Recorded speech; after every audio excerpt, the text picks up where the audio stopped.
বন্ধুরা কেমন আছো তোমরা? পৌলমীর নতুন আবার একটা ভিডিওই তোমাদের স্বাগতম জানাই। আজকে মহালয়া, আর এই মহালয়ার পূর্ণ তিথিতে পিতৃপুরুষের অবসান অর্থাৎ মাতৃপক্ষের সূচনা।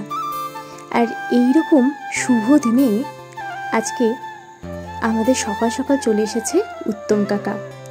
আজকে ঠাকুরের গায়ে পড়বে রং বেরঙের পশরা, অর্থাৎ ঠাকুরের গায়ে আজকে উত্তম কাকা রং করতে এসেছে। চলো দেখি মন্দিরের দিকে। এই দেখো উত্তম কাকা কত রকমের রং এনেছে, কি সুন্দর লাগছে তাই না? কত রং, অর্থাৎ পুজো মানেই রং, নতুনের গন্ধ, সব কিছু মিলেমিশে না একটা অন্যরকম অনুভূতি সৃষ্টি হয়, তাই না বলো? এই যে বলতে পারো যে এই যে রং বেরঙের পশরা ঠাকুরের গায়ে পড়ে, তাছাড়াও শুধু যে ঠাকুরের গায়ে তা তো নয়, প্রত্যেকটা মানুষের গায়ে নতুন জামা, রং বেরঙের জামা যাকে বলা যায়, তারপরে নতুনের গন্ধ, শিশির ভেজা ঘাস, আকাশে ভেসে যাওয়া তুলোর মতো সাদা মেঘ, কি অসাধারণ তাই না? একেই হয়তো বলে শরৎকাল। আর এইরকম শরৎকালের এইরকম সুন্দর দিনে আজকে কিন্তু উত্তম কাকা চলে এসেছে তার নাতনিকে নিয়ে রং করতে। দেখতেই পাচ্ছ, এইভাবেই হয়তো উত্তম কাকাও একদিন শিখেছিল তার বাবার কাছ থেকে। তখন মনে হয় উত্তম কাকা তার বাবার সাথেও এইরকম যেতে যেতে শেখে। এটা হচ্ছে শিল্পী হচ্ছে জন্মগত, একদিক থেকে বলা যায়। যাই হোক, দেখতেই পাচ্ছ উত্তম কাকা প্রথমেই আকাশি রঙের প্রলেপ দিচ্ছে আমাদের ঠাকুরের যে চালটা হয় তার ওপর। কি সুন্দর লাগছে তাই না? যখন রঙগুলো পড়বে না ঠাকুরের গায়ে, দেখবে দূর থেকে ছবিটাও অসাধারণ আসবে। আহা, এই দিনটার জন্য কতদিন আগে থেকে আমি অপেক্ষা করছি, কি বলবো। শুধু আজকের দিনটা এই যে রং করা, এটা দেখবো বল। আর এইরকম মহালয়া, আর মহালয়া সকাল সকাল কে কে শুনেছ প্লিজ জানাতে ভুলো না। যদিও আমার আজকে শোনা হয়নি, কারণ এইবার পুজোতে মহালয়া মানে শরৎকাল না বর্ষাকাল সেটাই বোঝা যাচ্ছে না। সকালবেলা ঝমঝমিয়ে বৃষ্টি, আমার তো মনে হলো আমি বর্ষাকালে বসে আছি। মানে সকালবেলা বৃষ্টি হলে কীরকম অনুভূতি হয়, শিশির ভেজা সেই ঘাসটার অনুভবই করতে পারলাম না। যাই হোক, সেই দুঃখ মনে নিয়েই মনটা হঠাৎ করে উত্তম কাকা এসে ভালো করে দিল তার রং বেরঙের ঝুড়ি, রং বেরঙের পশরা নিয়ে। দেখেছো তো কি সুন্দর লাগছে? এখনই মনে হচ্ছে ঠাকুরকে অর্ধেক সাজানো হয়ে গেছে। এরপরে কত কিছু বাকি, দেখতে থাকো ভিডিওটা, আশা করি খুবই ভালো লাগবে। আচ্ছা, তোমাদের কেমন লাগে আমাদের বাড়ির ঠাকুর প্লিজ জানিও। আর এই দেখো কত রকমের রং, আহা অনবদ্য।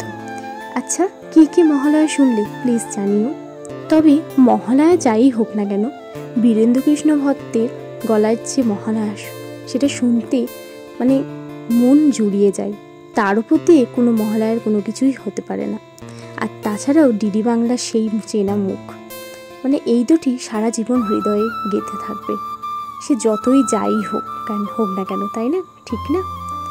যাই হোক, তবুও এখন জি বাংলা, স্টার জলসা সেই সব ভাবে সুন্দরভাবে বানিয়ে দেয়। তবে যাই হোক, মহালয়া কিন্তু শুধু বীরেন্দ্রকৃষ্ণ ভট্টের গলাতেই আমাদের মনে সারা জীবনের মণিকোঠায় গেঁথে আছে, আর গেঁথে থাকবেও বছরের পর বছর। দেখতেই পাচ্ছ কত সুন্দর তার দাদুকে হেল্প করছে তার নাতনি, মানে এটাও দেখার মতো তাই না?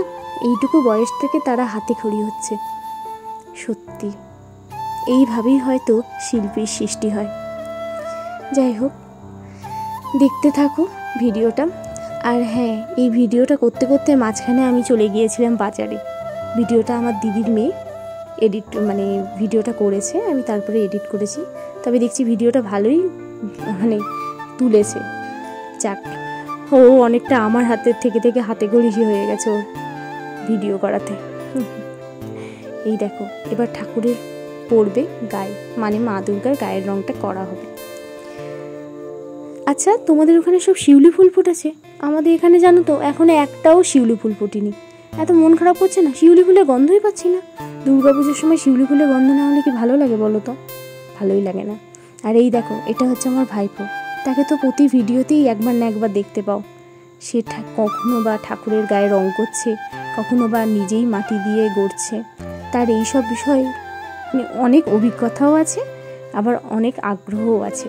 আমি তো দূর থেকে ভিডিওতেই আগ্রহী, আর সে তো রীতিমতো তুলি নিয়ে রং নিয়ে বসে পড়ে। যাই হোক, এটা একটা আবার অন্যরকম অনুভূতি। ছোটবেলা থেকে দেখারই সব ফল, কি আর বলবো। আচ্ছা, শুনেছি আজকে মহালয়ার দিন অনেকে গঙ্গা স্নান করতে চায়। তোমরা কি কেউ গেছো? প্লিজ জানিও। আর এই দেখো, এই আকাশি রঙের হাঁড়িগুলো এত দারুণ লাগে যে আমি ভিডিও না করে থাকতে পারিনি, ভিডিও করেই নিয়েছি। আচ্ছা, কার কার পুজোয় জামা হলো প্লিজ জানিও। এবছর তো সেইভাবে পুজোর আনন্দটাই একটু ফিকে। সেইভাবে আগে মানে গত বছর যে উৎসাহটা থাকে, মানে প্রত্যেক বছর, গত বছর বা মানে প্রতি বছর, এই বছর উৎসাহটা অনেকটাই কম। তবু বাড়ির পুজো তো বন্ধ হয় না, বাড়ির পুজো যতটুকু ততটুকু হবেই। আর আমরাও সেইটুকুই ক্যামেরা বন্দি করে রাখতে চাই। প্রতি মুহূর্তে অনুভূতিতে ভরা আমাদের বাড়ির পুজো। এই যে উত্তম কাকা তার সুনিপুণ শিল্পকর্ম আমাদের ঠাকুরের গায়ে করে চলেছে, দেখতেই পাচ্ছ। এই যে তার ছোট্ট নাতনিও কিন্তু সুন্দরভাবে রং করে চলেছে দাদুর কাছে শিখে। সে অনেকটাই কিন্তু শিখে গেছে কিভাবে রং করতে হয়। এটাও আবার একটা অন্যরকম অনুভূতি, ঠিক না বলো? যাই হোক, ঠাকুরটা এখন কেমন লাগছে প্লিজ জানাতে ভুলো না। আমার তো খুবই ভালো লাগছে। তোমাদের কেমন লাগছে? এরপরে তো চৌক আঁকা আছে, বার্নিশ করা আছে, অনেক কিছু আছে। সব ভিডিও তোমাদের সাথে শেয়ার করব। আশা করি তোমরা দেখতে থাকো, তোমাদের খুবই ভালো লাগবে আমাদের বাড়ির পুজো। আর মহালয়া সকাল সকাল কে কে শুনেছো রেডিওতে প্লিজ জানিও, আর কে কে টিভিতে দেখেছো তারাও জানিও। ভিডিও প্রায় শেষের দিকে, মানে আমাদের ঠাকুর তৈরি প্রায় শেষের দিকে, আর ঠাকুর তৈরি শেষের দিকে হলে আবার ভিডিও শেষের দিকে।